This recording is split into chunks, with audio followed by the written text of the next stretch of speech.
Hi guys, it's Debra. What I want to teach you today is a right reverse rumba box. Okay, so I'll turn around and I'll show you how to do that particular step. Okay, here we go.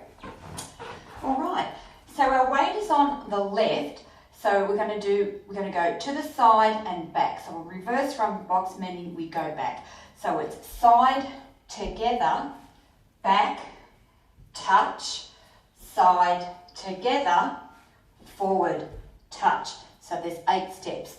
So it's side, step together, step back and touch on the 4th step, and to the side, step together, step forward and touch on the 8th step. Okay, so side, together, back, touch, side, together, forward, touch with a count.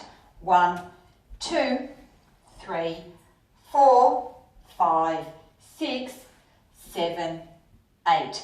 Okay, one more time. 1, 2, 3, 4, the touch.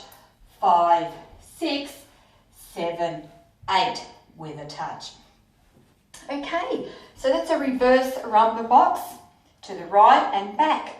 So thank you for watching. Don't forget to subscribe and we'll see you next time. Bye for now.